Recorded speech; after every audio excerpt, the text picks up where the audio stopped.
Hey everyone, and welcome to another episode of Ignite Website Marketing. This is your channel where I am going to help you guys enhance your SEO, website design, and digital marketing so you can get more leads for your business utilizing your website, and so you can learn certain digital marketing and search engine optimization tools that will help you take your website to the next level. So today, I want to talk to you guys between the difference of white hat and black hat SEO. And this is very important because if you don't know the difference and you're practicing the wrong type of SEO, it could really mess up your rankings on the Google search engines. And I know you guys don't want that. So before I go into the show, remember, please subscribe and hit the bell for notifications. I'm going to be creating a lot of material for you guys that's going to help you ignite your website marketing. So let's get rolling. So what I want to talk to you about today is the difference between white hat and black hat SEO. And white hat SEO and black hat SEO, they're two different things. One can cause you to really go up on the rankings.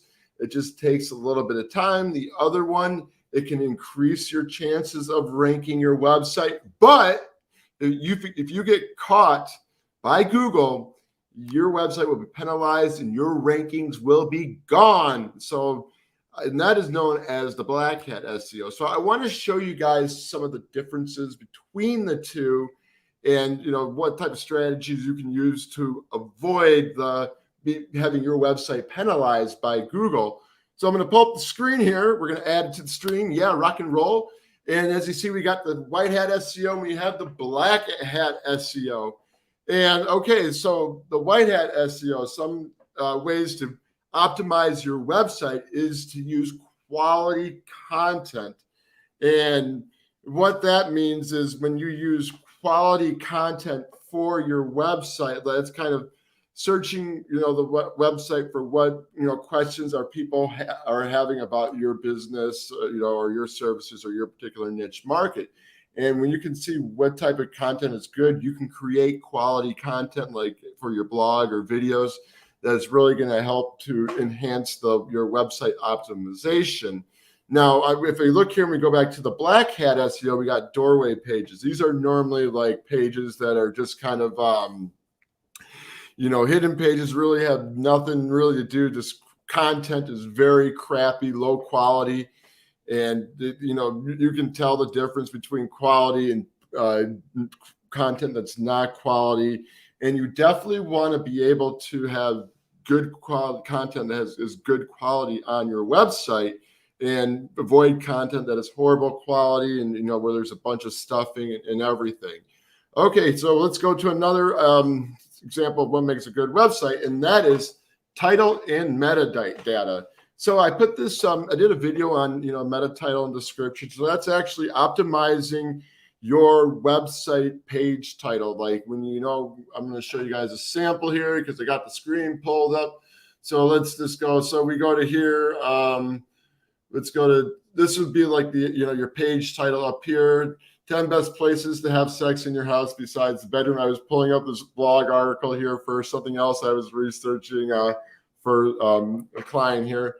But that's just an idea of a page title. And then when it mentions like the meta title and everything, it's pretty much like, let's just go to Google, let's type in Google tips here. And, say, okay, so this is what would be known as like the meta title. So having a great, well-optimized meta title, how to search on Google, followed by a good meta description is what's really going to make your website pop. Now, hidden text, this is just, again, putting keyword stuffing, which we're going to talk about on the next part here, but, kind of having text on your website that's like hidden from your viewers and it's all like stuffed, with key terms and everything. It can't be seen. And this is like really bad because when you are just, I know we all want to rank for particular keywords so we can get optimized when someone types in for a particular service, like using a Google search engine. But if you're overdoing it and just constantly stuffing your website with keywords and hiding them, like people used to do this. I've seen clients where they have like a big blank white extra space on their website page. And I went to go highlight over it, and there's just a bunch of keywords that were stuffed into the content. And, this kind of pertains into what we're talking about here with the keyword stuffing and everything. And you don't want to stuff your website full of keywords, because Google's going to pick up on that if they're going to crawl your website and everything. And I mean, that could be really bad here. So another one is for good practice of which is white hat SEO. Again, white hat SEO is following the guidelines by Google that are help to optimize your website and not trying to cheat the system like the black hat SEO, where you're kind of cheating the system and going against the terms of Google's policies. So again, quality inbound links. So this is kind of going online and searching for good quality backlinks that will be redirected to your website. So you can do this by just doing some guest posting. If you don't know what guest posting is, I will put the card up here later on, and when I go to edit the video, that will show you how to go about getting a guest post. And this will also help you increase your domain authority and your authority as an expert in your area when you kind of get some quality links to your website. When Google sees that your website link is on a website that's well known, like say you have a blog, someone like you did a guest post on Amazon or Google, and that's a well-known website, right? That has a high domain authority and it has a lot of traffic, and Google sees you have a quality link to that website.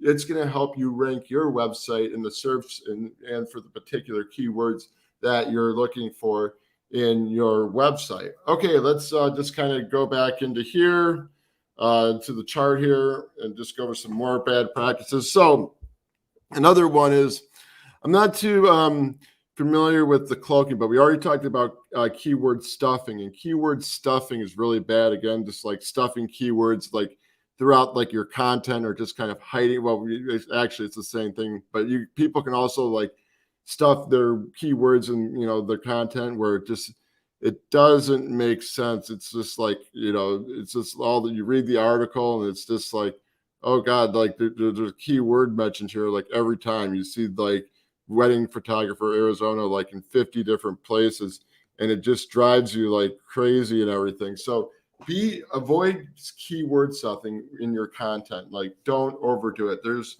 a good way to do it where you can still add a bunch of keywords to your website content, but don't overdo it, because if you overdo it and Google crawls the website and sees that it's too many keywords on there, they're going to be suspicious and be like, well, hey, this is probably a bad idea. And might be penalized for putting lots of keywords in your content. So be careful on that, guys. Be careful. I want you guys to win in the SEO world here. Okay, so another good one is using good keyword research and effective keyword use.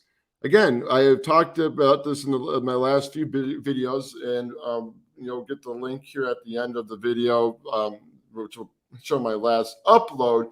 But you want to use good keyword research in your website. You want to avoid having keywords that have nothing to do with your particular niche market.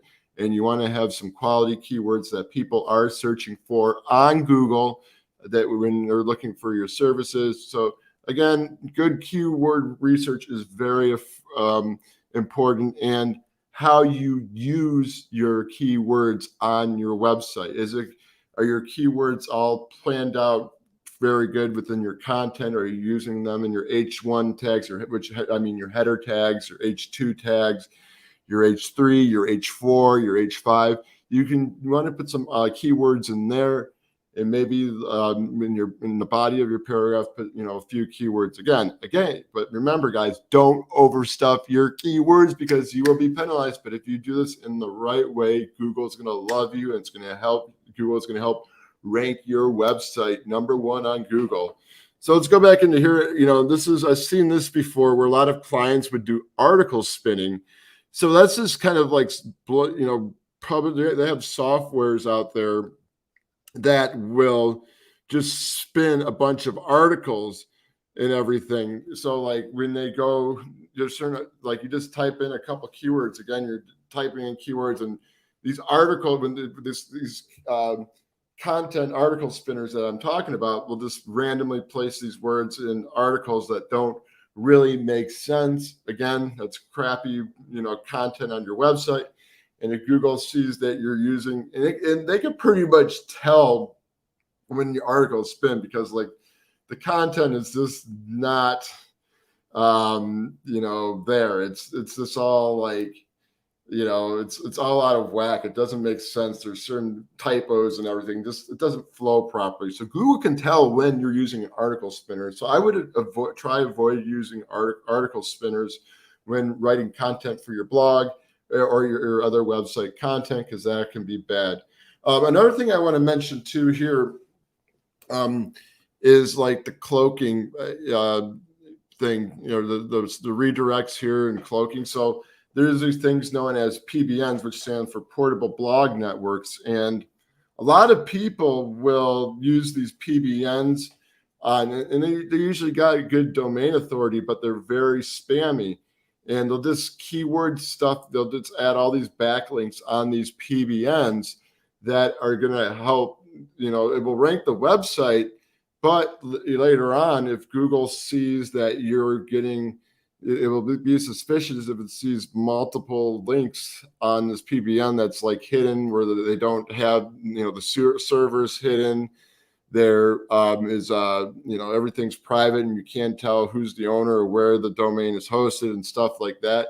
And if Google sees that, again, your website could be penalized and you will lose your rankings. You might be soaring up in the rankings one day, getting the fast, quick fix.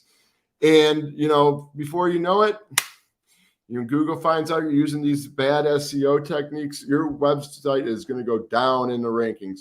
And again, guys, I know like the, white hat SEO is the longer route to go, but any SEO is a big long-term investment, and you got to invest in these things to enhance the quality of your website. And if you continue to do things like the right way, and they take time. I know that you want the quick result. Everyone wants the quick result because they want to make the big bang buck. But we got, in the end, though, if you're doing like the black hat SEO techniques, which is going against Google's policy and just like spamming keyword stuff and all that, if Google sees that, they have the right to just kind of, they can, like, I remember one time a client had talked, they were ranking, on the first page of Google, and after Google realized they were, had all these spammy backlinks and keyword stuffing, and their website ranked all the way on the 5th page of Google. And that business, this company, lost a lot of clients. So again, guys, you want to be careful, what white, black hat about considering doing black hat SEO, and maybe considering doing white hat SEO, because white hat SEO is going to help benefit you in the end. You're doing everything right, and it's just the proper way to do things. But anyways, guys, I hope you enjoyed the show. I hope to inform you on certain SEO practices that are good for your website. So if you found this video to be informative, please give it a like and share this with your friends, and show them what you learned today. And if you haven't already, please subscribe and hit the bell for notifications. I got a lot of great content I'll be releasing this year, and you don't want to miss out on that. And I thank you very much for you guys for taking the time to watch the show, and I'll catch you on the next live stream. And remember, I stream every 2 days a week on Tuesdays and Thursdays. Tuesdays at 5:30, around 5:35, 45. I'll do it just depending on when I get done with dinner. And every Thursday at 7:30. So whenever I'm doing these live streams, feel free to hop on. I'd like to help you answer your questions so I can help you solve your website and digital marketing problems. And yes, guys, and we'll see you on the next stream. Until then, remember to ignite your website marketing.